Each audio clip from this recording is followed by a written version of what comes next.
Welcome to The Project tonight. With the world's eyes fixed on the Mushroom murder trial, we're breaking down the bombshells as another big week in court lies ahead. Also raised by a notorious bank robber and growing up on the run, surrounded by cash and guns, how a boy born to a life of crime overcame the odds.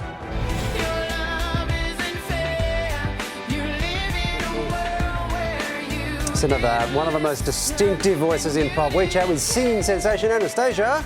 Wow, and the new proposed parking changes that have everyone raging behind the wheel except Steve, but his chauffeur is furious, I've heard. Gotcha. He is? He is. He is. Okay. Very unhappy. We're sending love and prayers to that guy. We are live from the lands of the Cooler Nation. You've already seen Steve, so I don't know what to do with that. Welcome, Steve Price. Great to be here. I've decided to chuck my hat into the ring for the Libs job. Oh, excellent. Couldn't do any worse than put me in charge because the people they're going to vote for tomorrow, no hope of winning the election. You would See the rather four flutes now, the price is right. Oh, yes. Well, that's original. It's an election Right campaign. wing.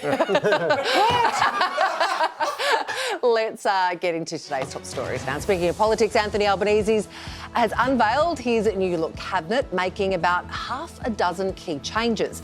Mark Dreyfus and Ed Husic are gone. Michelle Rowland will become Attorney General. Tanya Plibersek was moved from Environment to the Social Services portfolio. Deputy PM Richard Marles, Jim Chalmers, Penny Wong and Katie Gallagher all kept their portfolios.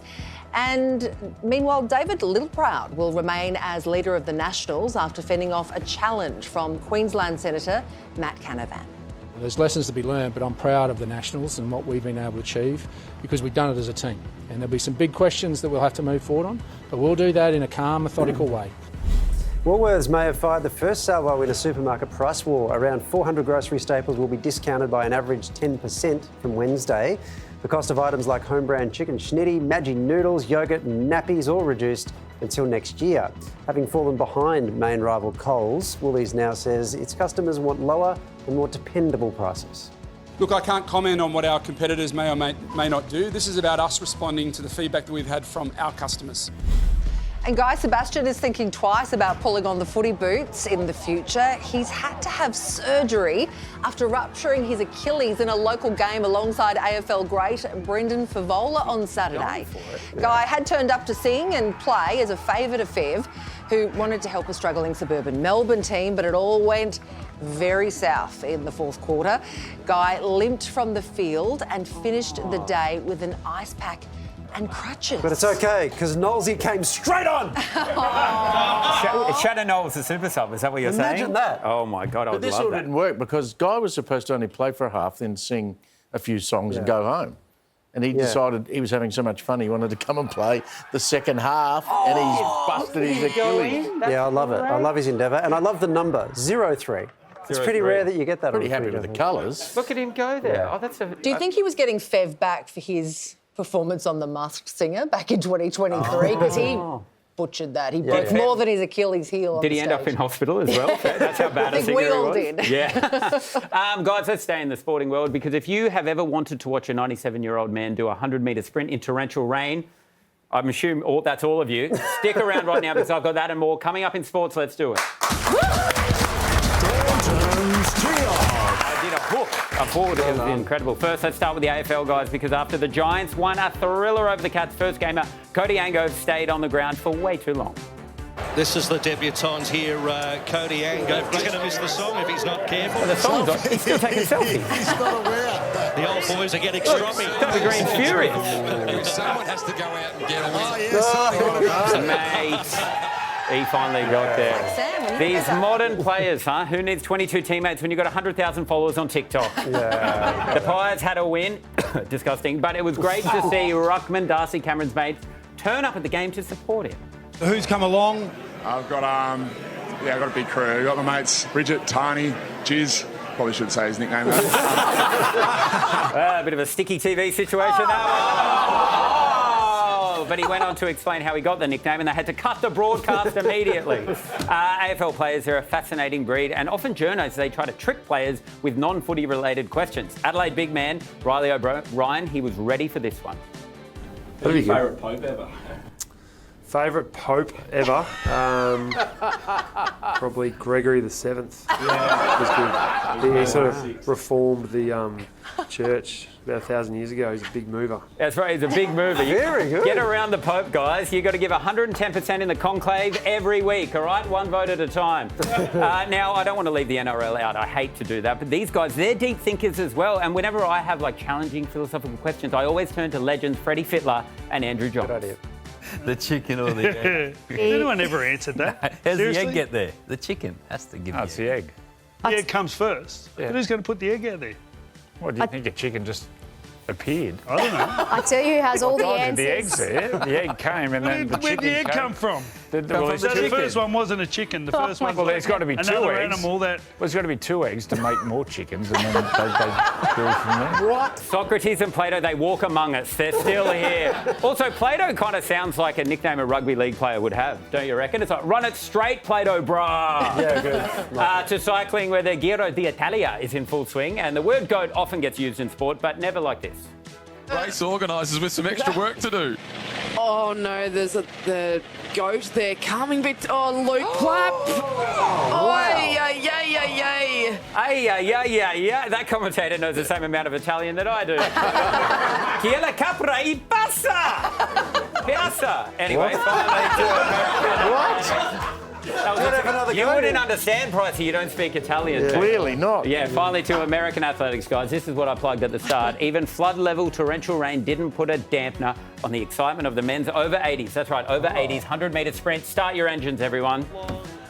Here we go. So, good conditions. Now, the event was supposed to be sponsored by Red Bull, but Metamucil got him first. Here they go. Who do you like here? Look at him go! Look at this. Socrates out the front. So, no. I think it's Santa. Even without the reindeer, he's pushing. Look at him go! Unbelievable. Look at him go. That's a feel-good story. Now, have a guess what comes next. Sorry to see you didn't medal, Steve. Oh, thanks, Sam. Fingers crossed for next year. That was the segment.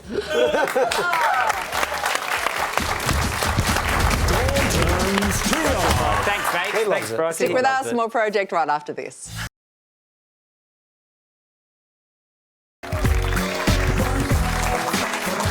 Welcome back. Welcome to the Project. Well, Taylor Swift has been dragged into director Justin Baldoni's lawsuit against Blake Lively over the making of It Ends With Us. She's been subpoenaed by his lawyers to testify about creative changes Baldoni says were discussed in her presence at Lively's home in 2023. Swift's peeps say her only involvement with the movie was licensing one of her songs for use in a scene and in the trailer. One of the last remaining local councils in Victoria not to have paid parking has been debating whether to finally introduce parking meters on busy streets. Monash Council was thinking about charging $2 an hour, while experts argued paid parking would free up high-demand spots. Traders feared it would drive away customers. Only 4 out of 11 Monash councillors ended up backing the idea. Well, it's a meeting that could end up saving thousands of lives if two world leaders at war finally come face to face. Volodymyr Zelensky has issued a challenge to Vladimir Putin. Ukraine's president wants to meet his Russian counterpart in person in Istanbul later this week to talk about ending the war. Zelensky's request for the face-to-face meeting comes after Putin rejected calls from Ukraine and its European allies for a 30-day ceasefire. Also making news, Pope Leo has called for an end to war in his first Sunday message. In front of a massive crowd in St. Peter's Square, he appealed to world leaders to secure genuine and lasting peace in Ukraine. He also urged Hamas to release all the Israeli hostages and called for an immediate ceasefire in Gaza. Mai più la guerra. And Donald Trump is set to accept a luxury Boeing jet from the Qatari royal family. The plan is to have it retrofitted as Air Force One. And word is, down the track, it will be donated to Trump's presidential library to ensure he can keep using it once he leaves office. Democrat Senator Chuck Schumer has described it as premium foreign influence with extra legroom. Love this. We lose our minds when our Prime Minister gets given a cheap bottle of wine on an overseas trip. Yeah. And Donald Trump gets given a $670 million 747 with gold taps. Totally. Very nice plane. Fantastic. Beautiful plane. Yeah, apparently Jetstar offered Albo a free toasty and he said, I'm fine. Yeah, I don't know. It's similar He's here. never been caught up in, travel Of course. scandals. So. We're off to break. We'll predict soon.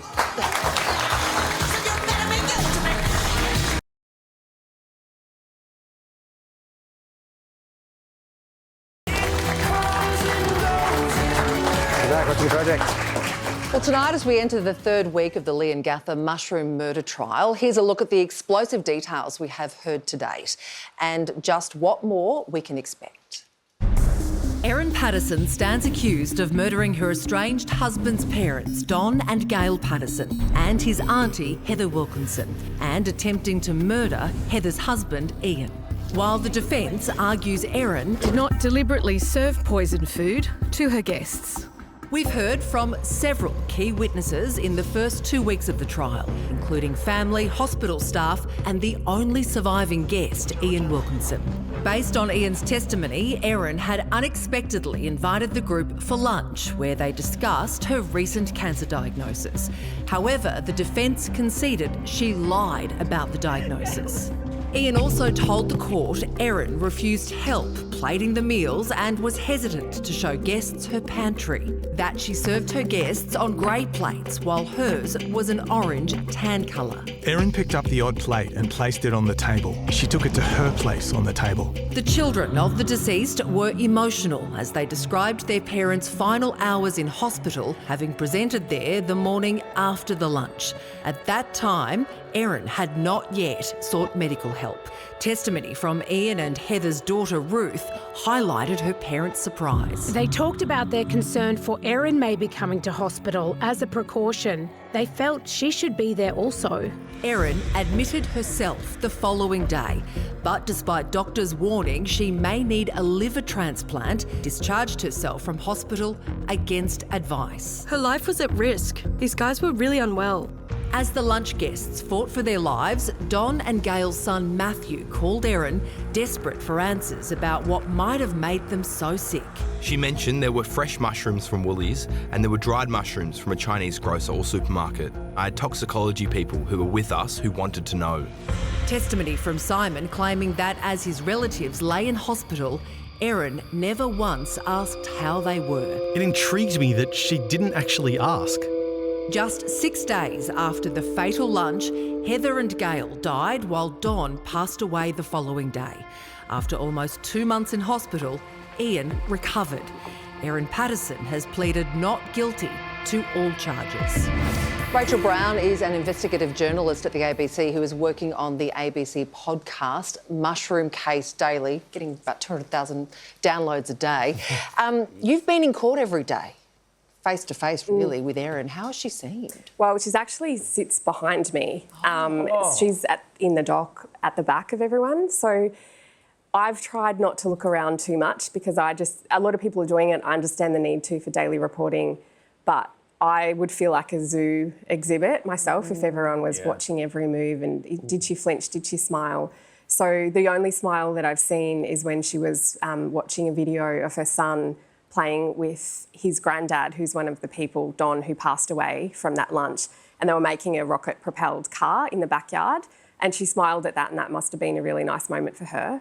But most of the time, as you're watching now, it's just a face of pain, and I think that the starkest moment I saw was when the evidence of her daughter was played talking to a police detective, and she was this tiny little 9-year-old that was being swallowed up by this green chair, and her pink trainers are just dangling over the edge because her legs don't even touch the ground. Wow. And that was the hardest day, I think, for everybody in the courtroom because so vulnerable, tiny little voice, and she was speaking about playing Monopoly that weekend, and I just thought that's what you should be doing. You shouldn't be here answering questions about a triple murder. Yeah. So we've heard from Erin's family and friends. Are we likely to hear from Erin herself? I don't know yet, sincerely. So the onus is on the prosecution to prove its case. The defence doesn't have to put up any witnesses. It doesn't have to put Erin in the stand.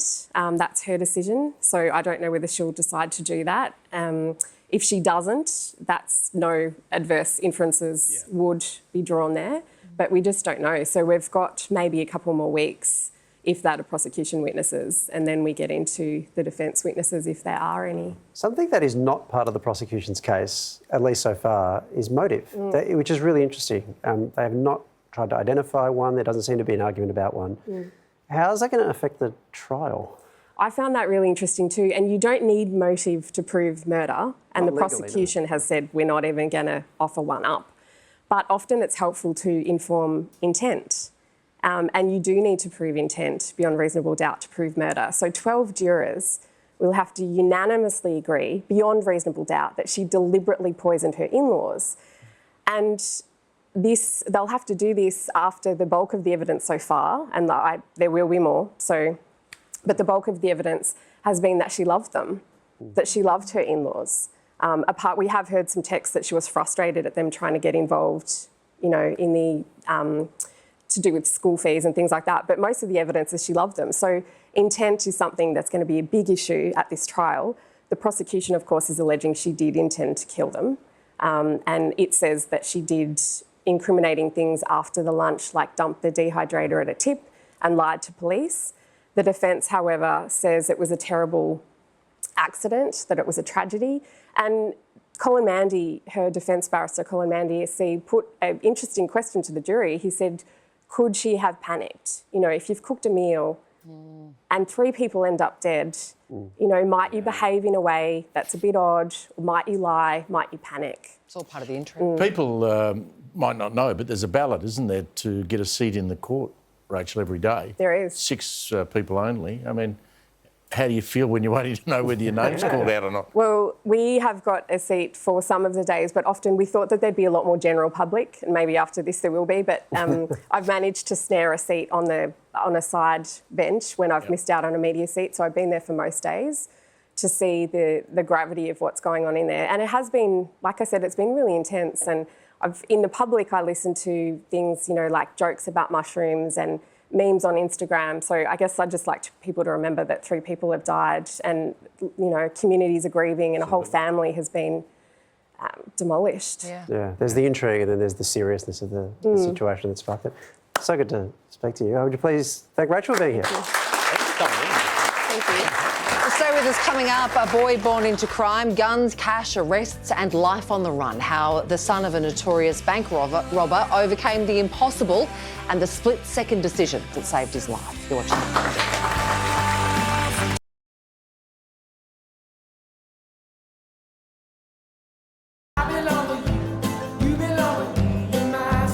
Back with some projects. Let's get some more news now. And a young Australian man, reportedly a former soldier, has been killed in Ukraine while on a humanitarian mission. 28-year-old Nick Parsons was killed alongside a British colleague. They were volunteering for a charity that aimed to clear landmines.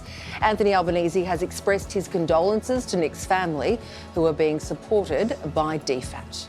I do want to remind Australians that Ukraine is a do not travel zone, and we continue to strongly advise all Australians not to travel to Ukraine under any circumstances. Meanwhile, Anthony Albanese's new look cabinet will be sworn in tomorrow, with Michelle Rowland taking over as Attorney General after Mark Dreyfus was dumped from the front bench. That was just one of about half a dozen big changes that included the PM moving Tanya Plibersek to social services. He's handed her environment portfolio to Murray Watt. Deputy PM Richard Marles, along with Jim Chalmers, Penny Wong, Katie Gallagher, all kept their portfolios. Big political leadership news today. Even by Canberra standards, it is a time of unrest, as we just explained there. There's a new cabinet for Labor, but also a new old leader for the Nationals. The Greens are rudderless, the Liberals are at war, dogs and cats are living together. Mass hysteria. Roll the package. As the election dust settles and the losing parties search for a new captain, one contest at least has been decided. It's a great honour to lead our great party. Today, newcomer David Littleproud won the National Party leadership, wresting power away from incumbent David Littleproud. I think it's a great thing that leadership positions are challenged. The once and future party leader had fought off a challenge from within. Now the caravan is on its way. Senator Matt Canavan's unsuccessful bid centred on his favourite topic, abandoning net zero targets. We'll dump that net zero policy and get back to making sure that we provide the cheap energy Australians deserve. Look, I don't think that Matt Canavan gave David Littleproud a serious run for his money. I think that it was more symbolic. He wanted to stand up for all the things that he believes in, and he did that. But I don't think he had the votes of coming within cooey of knocking David Littleproud off his perch. Unlike their coalition partner, the Nats managed to retain almost all their seats, but immediately lost a senator to bitter rivals, their coalition partner. Pretty bombshell news that Jacinta Price is leaving the Nationals to join the Liberal party room. Price wasted no time. Before even setting foot in the Libs party room, she'd thrown her hat in for deputy leader alongside Angus Taylor, the man hoping to fill the Peter Dutton-shaped hole in the wall. We've got to regroup, rebuild and get it back into the fight. They'll face off in a vote tomorrow against current Deputy Leader Susan Lee. And Senator Holly Hughes is not impressed with the Taylor-Price ticket. To me, it feels like turning up to an RSL club with a membership form and then saying, by the way, I'm going to run for the board and I want to be president. Hughes clearly has full-on Angus beef, accusing Taylor of plotting to replace Dutton even before the election, a claim his supporters deny. Clearly, people of the so-called right were already in the stages of a coup against Peter Dutton before he had even lost his seat. I think it's safe to say that it is well and truly gotten nasty with the Liberals on both sides. There's going to be some bridges that need to be built after this leadership brawl, because it really has been a brawl. It might not just be Taylor versus Lee. Tim Wilson, who narrowly won back the seat he lost to Zoe Daniel, may also take a crack at the top job, with exploratory seeds planted in the rich media soil. Why Tim Wilson should be the next Liberal leader. The Libs' stoush may not be the only three-way race in town. The Greens, who also saw their leader dumped from Parliament, will this Thursday choose between likely contenders Marine Faruqi, Sarah Hanson-Young and Larissa Waters. And I suppose they could have co-leaders. They've done that before, but I suspect we won't have a head-to-head leadership brawl, certainly not in the way it is operated from the Liberal Party or the Labor Party in the past. So as federal parties spin their leadership roulette wheels, which faces will emerge as leaders in the 48th Parliament? You'd have to ask yourself who won the job of leader of the Liberal Party. I mean, the Nats, I think David Littleproud was always going to win that. Canavan just put his hand up so he could prosecute his side of politics. But I think there might be something interesting will come out of tomorrow. And I think there could be a joint ticket between Susan Lee and Tim Wilson. I think that might end up happening. Oh, wow. And that would really put a bomb under the Angus Taylor and Nampijinpa Price ticket. I'm not saying it will happen. Just on that, let's assume that happens. I love this. Let's war game this. Yeah. Who would vote for them? Because that would be the sort of renewal, let's make the party liberal again ticket. And there don't seem to be that many people in the party who actually have that politics anymore. That's been one of the consequences of the Teal disruption.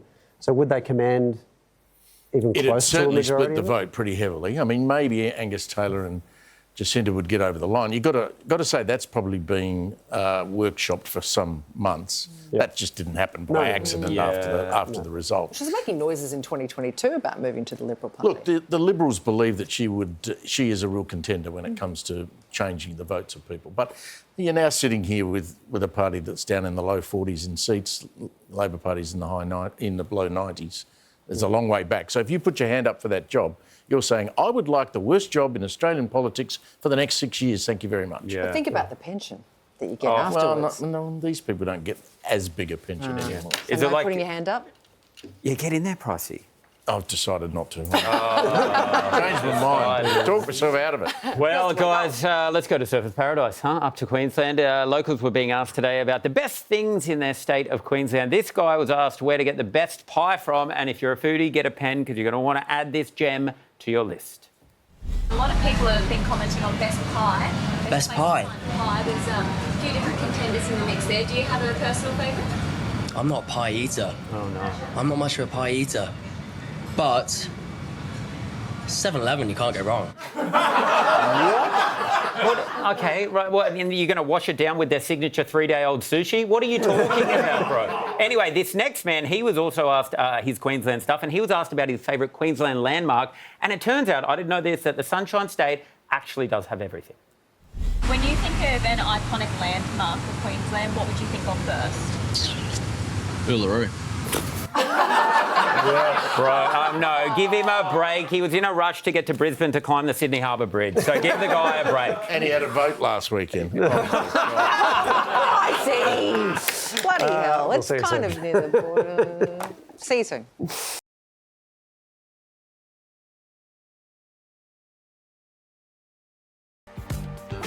This is The Project, welcome back. Parenting can be hard at the best of times, but meet the dad whose troubled relationship with his own father, who was a notorious bank robber, has shaped how he raises his daughters.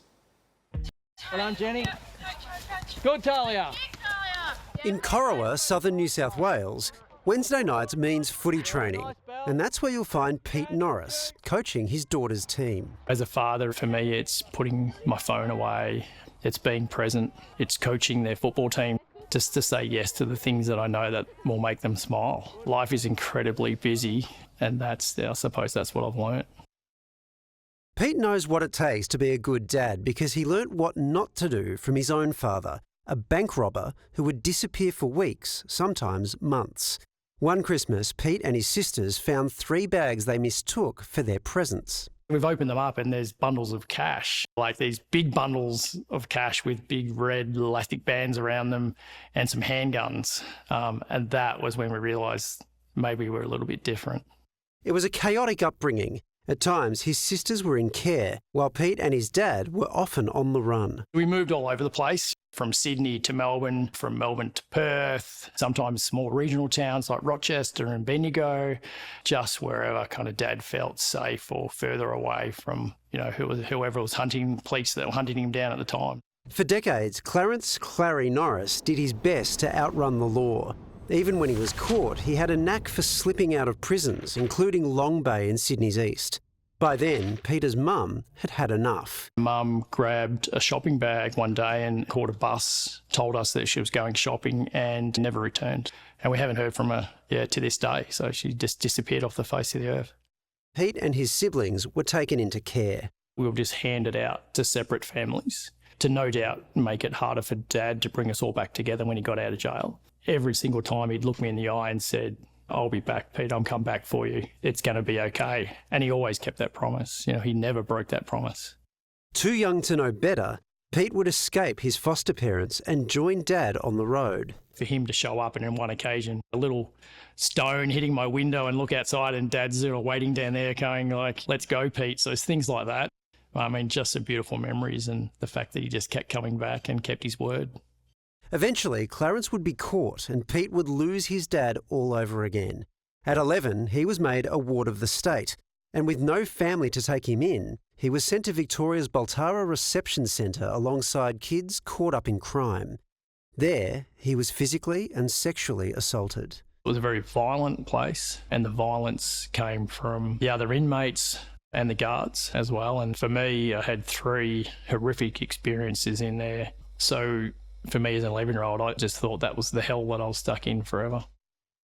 That was until a Shepparton foster family with 6 children of their own welcomed Peter as their 7th. They extended some kindness and asked me to stay and to go to school. And and that was when I kind of realised that the routine was something that I'd really missed. When Pete was 13, his dad returned. I looked him in the eye and I just said, "Dad, I can't come." And it, to this day, is the most difficult decision I've ever made, the most heartbreaking decision. He was sitting across from me, he was crying and I was crying, and no words were being spoken, but we just knew that that was it. It was the last time Pete would ever see his father again. I would give anything to have another day with him. I just knew that I couldn't be my father. I loved him more than anything, loved him more than anyone, but I just didn't want to be him. I wanted to be more than him, and that was my chance to do that. So as heartbreaking as that decision was, it's still the right one. Pete's dad, Clarence, was recaptured and died in a WA prison. Now, with his youngest daughter the same age he was when he made that heartbreaking choice, Pete is grateful he walked a different path, and so is Sophie. I'm really proud of how he's come from such a terrible childhood to becoming such a good dad. What? Go to jail, go directly to jail, do not pass go, do not collect $200.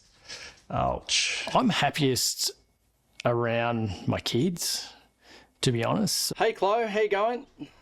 Hey, good, how are you? Yeah, good. You look really nice. What's going on? Oh, yeah, just at beauty school. Someone did my makeup. Like if Sophie and I are just chucking a fishing rod in the Murray River, sitting there and just chatting to each other about nothing in particular. That's when I'm at my happiest, and just hanging out with them. While fatherhood is his greatest achievement, there are a few other highlights. Pete's CEO of the local RSL. Morning, Sinead. How you going? Good, how are you? Yeah, good. How's the day looking? What's the... Pretty busy today. A 6-time gold bodybuilding champion, and now an author. G'day, Mark. How are you? Yeah, good to see you. Amazing to have my book sitting there, and such a good spot too, so thank you for that. We always like to try and support local authors, so it was an important one to have there. Pete also sued the Victorian government for his treatment as a child. They agreed to settle, but wouldn't let him discuss the impact it had on his life during the hearing. No apology, and in my experience, the way that they've tried to deal with this is just to throw numbers at it to make it a transaction, and it's not good enough. The things that we value as a club, always on the top of our list is respect. When we talk about respect, we talk about respecting each other, our umpires, and of course, respecting your parents and the people that bring you here. Today, his strong moral compass, forged by a childhood no kid should endure, is helping guide the next generation. The reason I coach football is not, and we speak about this at training, it's we like winning, but we're not there to coach winners. We're not there, and it's not all about winning. It's actually about preparing these girls to be better people in life. Well done, Anthony Howe, on that story. Is complex and touching in all sorts of ways. That is the book, The Bank Robber's Boy. It is out now. If this story has raised any concerns for you, please reach out to 1-800-RESPECT. So that number, 1-800-737-732. You're watching The Project. Back right after this.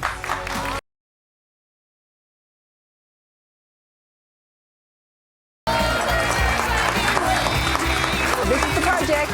And this guest is a genre-bending icon with one of the great signature voices in pop. I'm out of love, set me free, and let me out this misery. It was the chart topper that set superstar Anastacia free upon the airwaves.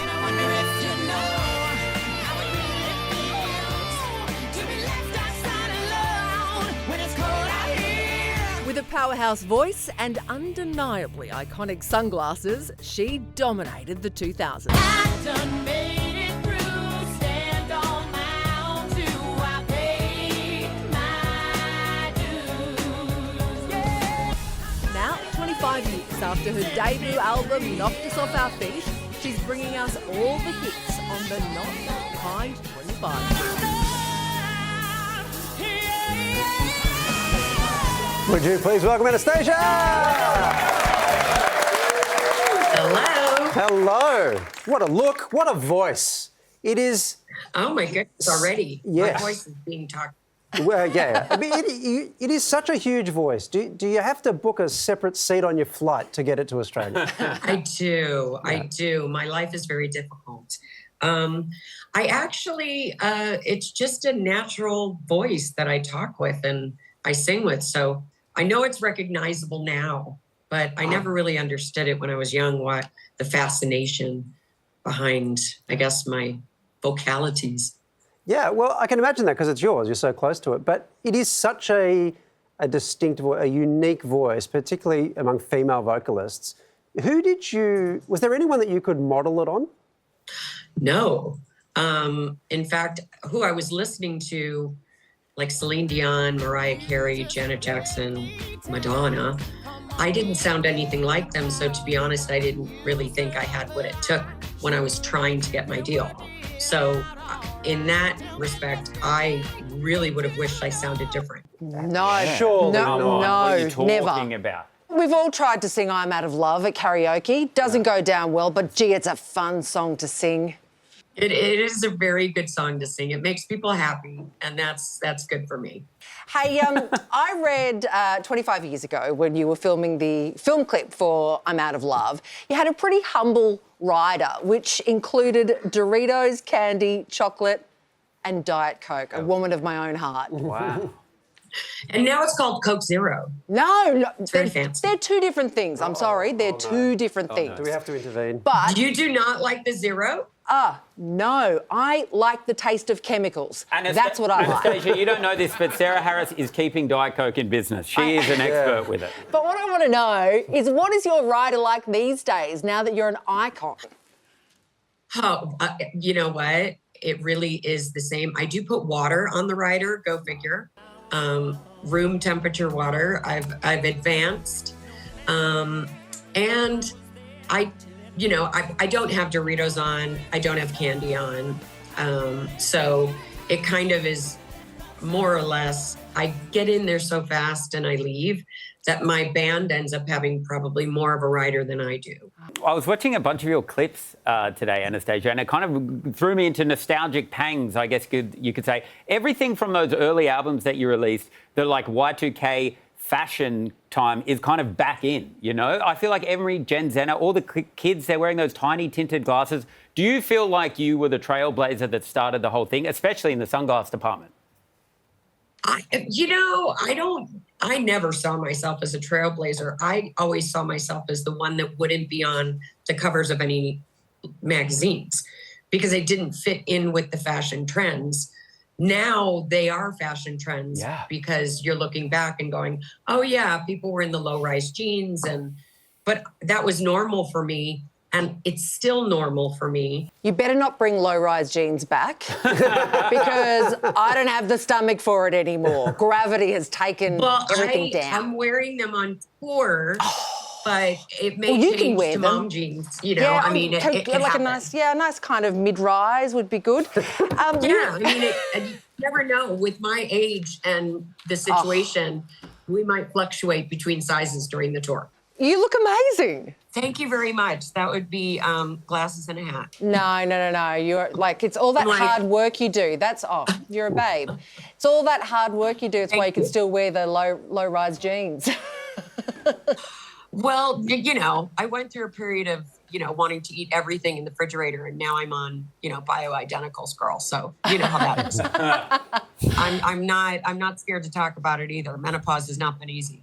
Well, you look amazing. What's been the hardest thing for you? Everything. I had every side effect that I had no idea that I had. I didn't really know. People don't talk about it enough. So I have no problem talking about every single thing. I thought I had a brain tumor. I thought my SVT came back, my heart palpitations. So I definitely was not in a good place towards the end, and then realized I had no numbers. So I was like, oh, okay, well, give me some numbers, kids. Give me estradiol. Give me progesterone. Well, you've really been through it, but I love that you can joke about it and be playful. Does that help? I don't like the other side. I don't like the side of whinging and moaning. And yes, it's difficult. Yes, you're not happy during it. But once you can find that there is some kind of here you go. There's my significant other. Hey. Hi. Who's this? How are you? He can't. What? But why not? Oh. What is it? No. It's Chewbacca. Aww. Anastacia, we can't wait to see you down here later this year. Tickets for the Not That Kind tour are on sale now. Would you please thank Anastacia? Thank you so much, everyone. She's so cool. So great. Now, by the way, we have crunched the numbers on Anastacia's tour of Australia. It happens to align with the grand final, the AFL grand final. You heard it here first, is what I'm saying. I don't get to make the decision, but we just made the decision. Wow. It's got God, like you do, everyone. That will not happen, but I think it should be amazing. Guys, Mondays are back, the buzzers are back, and so are the headlines. Have you been paying attention? Has returned, and Quizmaster Tom Gleisner is here.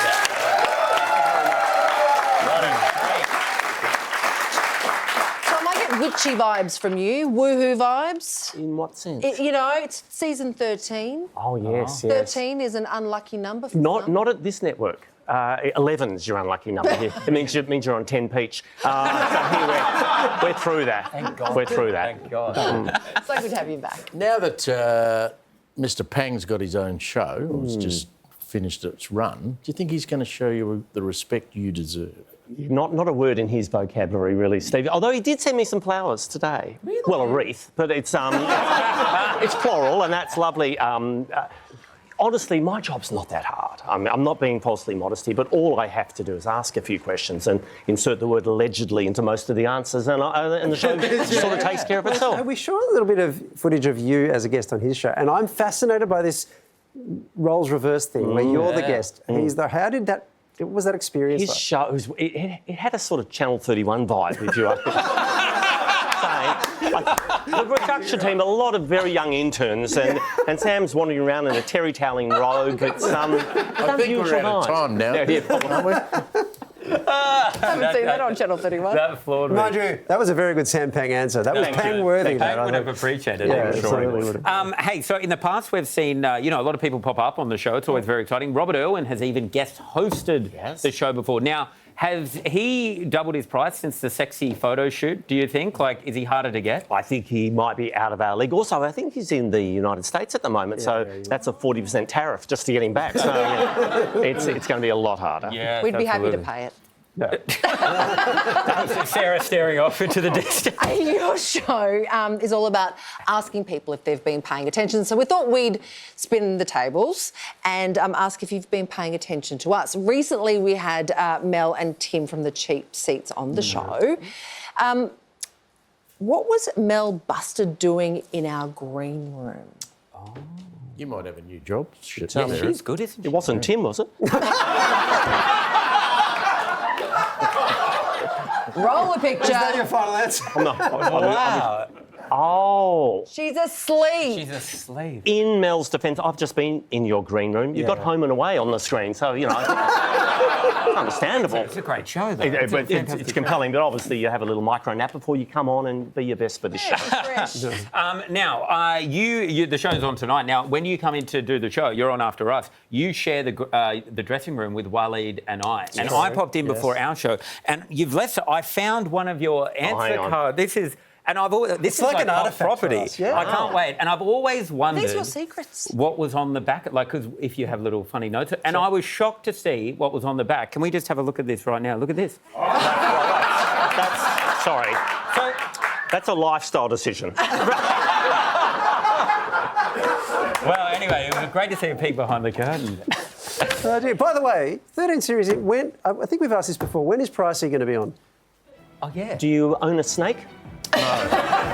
Because if there's a photo shoot and you don't have to be a contestant, you can be an answer, a question. So you've got to set a record, break into Jennifer Aniston's house, or just go poo jogging. Either way, you'll be guaranteed. Tonight, have you been paying attention? 8:40, 10 and 10 play. Thanks, guys.